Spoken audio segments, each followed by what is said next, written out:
Thank you for joining us. You're listening to the Write Project podcast and radio program. This is a show about writing and modern Newfoundland author culture. This program is produced and recorded at CHMR FM 93.5 FM in St. John's, Newfoundland and Labrador, and is aired on other great stations in the province and elsewhere in the country. It can also be heard online at www.chmr.ca. I'm your host, Matthew LeDrew, author of such novels as Touch Your Nose and Jacoby Street, and founder of Engine Books. Let's see what we have today. Thank you for coming. Here's another special episode of the Write Project podcast. I know I say that they are all special, but this one really is. We are here with Xaiver Michael Campbell. He is one of the authors from Us Now, stories from the Quilted Collective, recently released from Breakwater Books. It's a collection of short stories from the Quilted Collective writing collective. Collective. Anyway, Xaiver wrote the story Prayer, which is an amazing story that deals with just like personal recollections of a lot of different things and sexuality and just an amazing like heartfelt short story about personal experiences and stuff like that. But we're here to talk about it. So thank you for coming on, Xaiver. Thank you for having me, Matthew. No, thank you. Absolutely.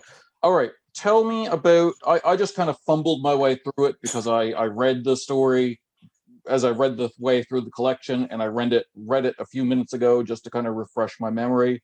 But reading isn't the same as writing. So kind of tell us about your story in your own words, if you don't mind. Well, I guess it's the story about young Germaine, the protagonist. He is about 12 and is going to a new church, and it's at church he's telling this story. He's relating it kind of to his husband at the time, or he's like, it's his memory of him now being married to, like a good happy marriage to his husband, and he is like thinking back as to this like nascent experience that he had with this boy Kareem during extended prayer over an extended prayer. Yeah, pretty much. I like that. I like the there's been a little bit of that lately with juxtaposing prayer and that kind of like euphoric experience with touch and with sensation and love and that kind of euphoric experience, and kind of melding the two to kind of, in my experience, return it to what it should be. You know what I mean? Like less rules and restrictions and more personal gratification experience. Something appealing. It's a wonderful short story. I don't think I understood when I read it that he was talking to his husband. Like I read it as kind of talking to me kind of thing. Did I miss something there, or was it just? Well, it's in the end where his husband's like, oh, like this isn't the best like 53 minutes of your life. Like, he's telling him like this story that you're telling me. Oh, like maybe he is at some point related this story to his husband, and they've talked about it. So it's a memory that comes up occasionally, and like this point he's being teased about it by his husband. So it's like maybe they were talking about it over dinner, and towards the end of the story, you're like, his husband's just like, wait, that's not the best 53 minutes of your life. Like, we got married and it also took 53 minutes. And, don't you remember that? So that's fair. It's kind of like, maybe he's not like talking directly to him in this moment, but like he's in conversation with him kind of in a way. You did a really good job with that kind of conversational tone. Like when I read this kind of first person story, I very much want to feel like I'm sitting across from someone having coffee and they're like, well, let me tell you. And it's there. Like you instantly like the protagonist because you feel like you've known them forever. You know what I mean? Like you feel like they're kind of letting you into their world a little bit, the way that you only do with a friend that you've had for some time. It's really good writing. Thank you. Well, yeah, that first person, I really enjoy writing in the first person because of that. It does get you really close to a character that you probably weren't expecting to feel like connected to a 12-year-old telling a story, or like a grown man recollecting when he was 12 years old, or like not knowing exactly where he is in this frame of mind, but still feeling connected to him none the same, because he's speaking so much and his dialogue is just like, it feels like it feels like you're talking to the person, kind of, or you're just like overhearing a conversation, or just like, it's definitely something private that you're like, whoa, should I be really hearing all of these thoughts maybe? Yeah, that makes perfect sense. Yeah. Okay. I didn't think of it like that. That's cool. That's really cool. I like it. I had a question about the end of the story. The last lines are, spoilers, but he stayed in the church family, so I knew I would run into him at circuit conventions occasionally. Our story had changed, but was far from over. This is a short like narrative that ends almost on a cliffhanger. Is this like, is there more happening? Is this the first chunk of something? Is there more short stories? This might be this is the second chunk of something. So this prayer I follows the Under the Nesberry Tree, which was published in the Malahat Review in 2000. I think it was 2020, early 2020. Okay. And that is the introduction to Germaine and his story and his first experience. And now this is his second. And there is more. Yeah, it is. There is more to his story and like what happens and whatnot. But yeah, I do love, before there was more, there was this like a cliffhanger as well. Okay. I really like that. But yeah, this is the second part of Germaine's story. I really, really like that. That is super cool. This is this treasure hunt of like track down all parts of the story, the Marvel Cinematic Universe, the Germaine Cinematic Universe. Exactly. Yeah. Exactly. Told it a few parts. But all the parts, it's like, yeah, if you just follow, yeah, you're getting to know Germaine way too closely, I think. I'm getting to know a lot of personal details. Yeah. That's awesome. I really like that. That's super cool. Great. Okay. What was the process of writing and getting it to print like for you? Like how did you go, how did you come to Germaine? How did this character come to you? Well, this character, well, it's like loosely autobiographical, because Sure. Germaine goes from Jamaica to Newfoundland, like I did. I moved from Jamaica to Newfoundland. So it's based a lot on things that I've remembered that necessarily might not have happened, that I'm like, did it happen? But I have a memory of it and I have something. So I'm like, you know what? Let's like write this story. And Germaine was really born of that. And his experiences started to develop as I like, because I'm still very close to my friends I grew up with and stuff. And like my mom, obviously. And so we talk all the time. And as I wrote the first story about Germaine, like my conversations with people started like becoming more increasingly about the past. And I'm just like, oh, like this thing happened. And they're like, oh yeah, I remember that thing. And we talk about it and I'm like, oh my gosh, this definitely needs to be a story. And so this it's like inform a lot of Germaine's experiences and then the fictionalized version of what I had hoped happened in the situation that of course did not happen. I was just like longing. I probably, yeah, definitely there's no purple level. I was just longing for the purple level. Amazing.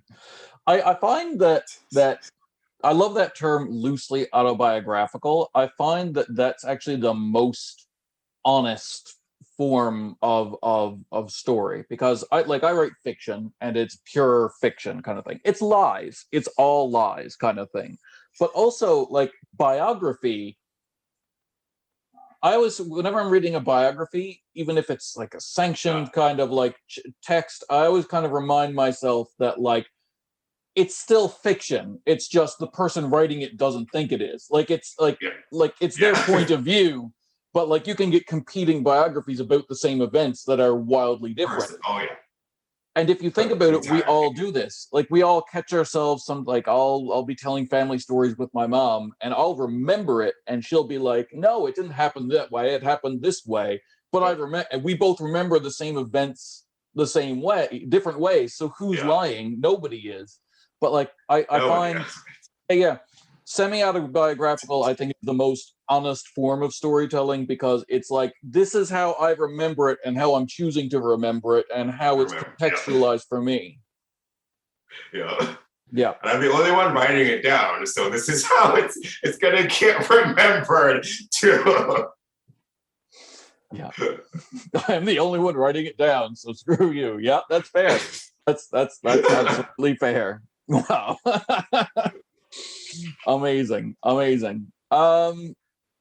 Regarding the rest of the collection, we didn't talk about this beforehand, but were there? I'm assuming that you've at least like got a chance to look at the other stories from the Quilted Collective and stuff like that. I kind of assume you guys were in a writing group together and stuff like that from the nature of it.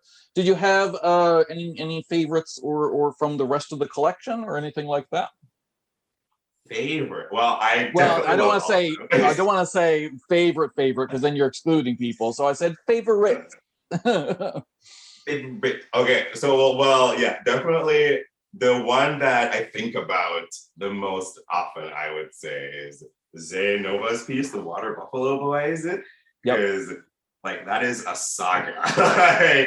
Like, that story took me on a ride. Like, this little boy and this water buffalo, and like having like the mother water buffalo and needing to have two female buffaloes, and just like the gay having a male buffalo, but being a gay water buffalo and not wanting to mate with the woman, like with the female water buffalo. It's just like, what?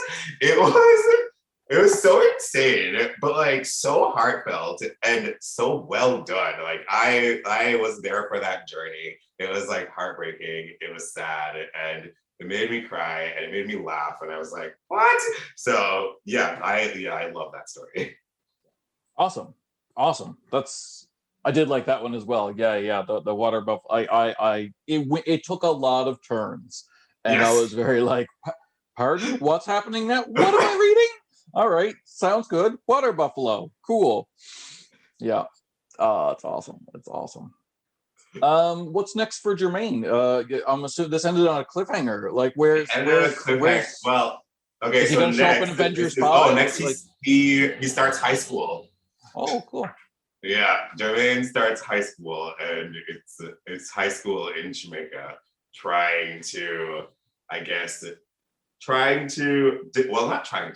figuring out how to get certain things, but be safe in the context of like homophobic, like Jamaica, early 2000s Jamaica, pretty much.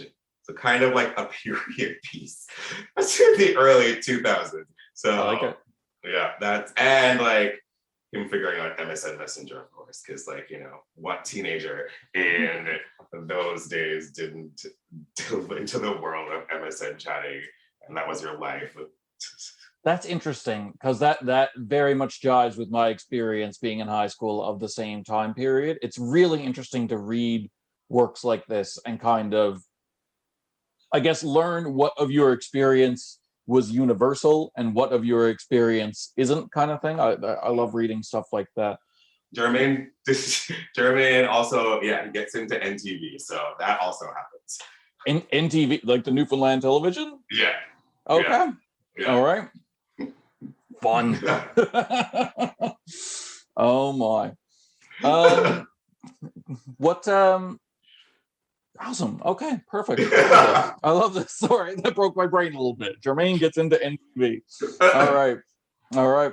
Cool. Got it. I can't wait to read that. That sounds like a novel. Am I gonna be spoiling here? Is the next one another short story, or is the next one like Germaine the high school years? It might be novel-esque. All right. Yeah. I look forward to that. That sounds bloody awesome. Looking forward to it. Xaiver, what is the first book you ever remember reading that made you cry? That made me cry. If any. If Any. Wow. Oh, Memoirs of a Geisha. Yep. Yeah. Okay. Yeah. Yeah. That one to do it. Yeah, for sure. That one almost broke me, I gotta say. Yeah. Yeah. Yeah. 'Cause I read it in like, what grade was I in? Maybe like ninth or 10th grade or That's something. that feels Yeah. young. Yeah, yeah. Yeah. And I was like, whoa, this Yeah. looks sad. Yeah. Yeah. Okay. All right. I like it. I like it. What other authors are you friends with, and how do they help you become a better writer? Well, Lisa Moore, my friend slash mentor. I would like to call her my mentor, but definitely she helps me she tells me to get out of my head, which is a great thing. If I'm like stuck on a detail of something, she's very much like, that doesn't matter. Like, you need to just keep writing it and it'll just like work itself out, which has helped me tremendously. It does usually result in me having to edit a lot, but at least it's something to edit is better than having to write something. Big So time. Big yeah, time. Done is better than perfect. Like, I'd yes. rather have something done than have it be perfect because I can work with it later. Yeah, yeah. Yeah, yeah. Great. Perfect. Xavier, what is your favorite or least favorite Stephen King novel, if any? Stephen King. You know, I don't think I've ever read a whole Stephen King novel. You might be better for it, honestly. I've definitely watched it and Carrie, and probably other things that I don't know are Stephen King, Yep, but I don't think the thriller horror genre has ever super appealed to me in reading. that's fair. Yeah. That's fair. Yep. Have you ever considered writing under a pseudonym, a fake name? Yes. Ooh, what would it be and why? I don't know what it would be. It probably, I don't know, what would it be? I don't know what it would be, but it would definitely be because I like some of my writing is so deeply personal and embarrassing. I'm like, oh my gosh, people are going to ask me questions about this, and I am going to have to answer them. So then I was like, if it wasn't Xaiver, then it could just be whoever it is, and nobody, it would just be anonymous. I was like, maybe it'll just be anonymous. At one point, I was like, it could just be anonymous. All of my writing could just be by anonymous. Maybe that's what was happening with the old ones, like Homer and all those, like the Greek epics and stuff like Yeah. that. We don't know who wrote them. Maybe it's because someone was like, "No, I don't want people knowing that I did that." Scratch No, it. just take your name off. Just Yeah. like even at the end of it, I'm like, at the end of Germaine's larger project, I'm like, do I want my mom to read all of this? I'm like, if it's anonymous wrote it, then sure, she can totally read it, and I will not cringe. But But yeah, like what I find funny is that even writing, again, so I write crime fiction and horror and thriller and stuff like that. Even stuff that's far removed from you, like fiction, really fiction, your mom will still read it and go, "What went wrong? What did I do to you to make you write this way?" Like, basically, when your mom reads it, she will pick out the one thing she doesn't like and oh blame herself for it, yeah, regardless of what you wrote. oh yeah, oh yeah, oh yeah. Even though largely my mom is the main character in like all of my stories. Good. Oh my. Let's see. Xavier, how do you select names for your characters? Oh, that one. That I have been trying. I want what I want. Okay. I've been calling, I haven't been changing names, which you should probably not. This is me rambling first and then I'll think of an answer. But I Okay. have not been selecting names so far. What I need to do that. So I've gone, okay, now I guess this is a part of the answer. I'm really bad at selecting. I've used my own last name as a character name before. So yeah, I've just tried to just think of the most random names possible and just like lump them together, or think of people's names and mix them up, like swap out a first name and pair it with someone's last name, and just do that until I have a character. I think we all do that. Yeah, that's proper. Yeah, cool, good. Let's see. Xaiver, do you think that having a big ego about your work is a good thing for authors? Do you think it helps, or do you think it's generally a bad thing? I definitely would err on the side of pride goeth before a fall. Yeah, yeah. Saying it's probably not a good thing. Yeah, I tend to agree. Yeah. Xaiver, what are common traps for aspiring authors? What are early mistakes that you make in your career or maybe that you've made recently because you're still early in, but like early traps that you do, cognitive traps, things you tell yourself, whatever that kind of sideline you? Well, I definitely am still early in my career. Say that word loosely. But I would say, I guess, getting in your head about it being perfect, or especially like a particular detail. If you have something, I know with me, if I have something in my head, if I imagine a scene to be a certain way and I can't somehow seem to write it that way, it'll sometimes take me a lot usually often a freak out in order to move on and just like write beyond that scene and then come back to it. And it's just like getting out of that linear frame of thought and think that like it has to be A, B, C, D, E, F, G. Like you could definitely probably write around the alphabet. It doesn't have to go from A to Z. If you're going to be stopping the whole creative process for weeks at a time because you're stuck on trying to get something like expressed perfectly, so yeah, that's actually good advice. That's good advice. I have a hard time doing that as well. Like I tend to do A to B, A to Z. Yeah, that's cool. I'm gonna pin that up somewhere. That's really good advice, actually. Xaiver, what is your favorite comic book character, if any? Oh my gosh. It used to be Batman, but is it still Batman? There was like a Superman phase. There's definitely a Green Lantern phase. It might be Batman. I think it might be Batman. No, I had a few favorites. Okay. It started out with Batman. I usually come back to Batman. There was the Flash there for like a while. I really liked the Flash. And then I think it's Batman. Yeah.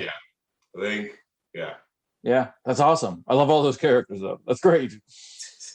I feel like I like Batman regardless, and all the other characters I like depending on who's writing them. But Batman is like, even if you get the worst writer in the world, he's still Batman. Still Batman. Yeah. Yeah. Still Batman. Yeah, that's true. That is true. That's true. Because I love Spider-Man. Oh my gosh. Yeah, I used to love Spider-Man too. But something about Batman. Yeah. Yeah. No, I agree. Xaiver, does writing energize you or does it exhaust you? Like when you sit down to write for a few hours, at the end of it, are you like hyped up and excited and yeah, I got that done, or are you just drained? I would say a bit of both. I would definitely say a bit of both. There's definitely the times when I like finish a chapter and I'm like, yes. I like finish it and I'm like, that was great. That came out so organically. I'm like, yes, that is it. That's what it needs to be. And there are times where I'm just like, wow. No, I think mostly in editing. And after editing, I'm like, oh my gosh, I want to die. Why did I write all of these things? It's garbage. But after the writing, usually I think I have energized. Cool. Yeah. Makes sense. That's common. Yeah. Where people are like, no, the editing is what drains me. And I'm like, yeah. Horrible. Xaiver, do you ever hide any secrets in your books that only, or in your stories that only a few people will ever find? I guess where it's like semi-autobiographical, you could easily be like, hey, here's this nugget from my friend. Yeah, there's definitely. Oh yeah, because well, I also the notes app on my phone. I'm always like I say to my friends. Usually, they say something funny or I find particularly funny, or like really interesting. I'm like, I am going to steal that. I'm like, is that cool? And they're like, yeah, write it. I'm like, yeah, sure, go for it. And I'll just write it down in my notes app, and or like I see something on someone's Insta story, like my close friends or something. And I'll be like, that is good, and I'll like make a note of it and like add it as like an interesting detail in a larger work. And yeah, so definitely a little homage to the people who inspire me. But yeah, they'd have to read it to find it. Awesome. Encouraging them to read it through. Yeah. I used to pull a trick when I was young, which is horrible. I had a character that wasn't based on anyone, and he wasn't like a useful character too, actually. And they weren't based on anyone; they were just blank slate characters that bopped around the school that it was based in. Anyone who asked if they were in the novel, anyone, I would tell them they were that character, and that they would have to read it to see how I portrayed them because they were so blind. And that's how I used to sell the novel to my friends, like when it was like this little self-published thing back in the day. Oh, that was based on you. Read it and see what happens. It's horrible. It's awful. Such a hack am I. Xaiver, what did you edit out of this story? What didn't make it through? What didn't make it into this story? Let me. Oh, there was what was not in there? There was more. I think there was like more of the current husband, like in Jamaica. So I would have given out, I guess, more of his life, more details of his life. That I think it was too much, so I just cut it out. Cool. Makes sense. Kind of keep it stuff more present, more not present, but more like a concentrated story of the past. Yeah. Make it more past tense. Cool. Yeah. I like it. There you go. Xaiver, do you ever Google yourself? And if so, are you happy with the results? No. I Google myself. I haven't, not since I started writing. I used to just Google myself to see if there were any other people with my name out there. All right. Sounds good. Okay. Xaiver, have you ever read anything that made you think differently about fiction? Like, just like you read it and you were like, bam, and you thought differently about writing fiction from that point on? That's a big question. That is a big question. I think it's weird. Did it change my perspective on how I thought about fiction? But when I talk about running, that novel, when I read it, he's talking about running. He's talking about running marathons, but it's like he's also talking about writing and like I guess the act of continue. Like it's not, is it novel writing or just writing in general? And the process of training and I guess all of your writings so far, I guess all my short story writings, it being training for like the larger marathon of writing a novel.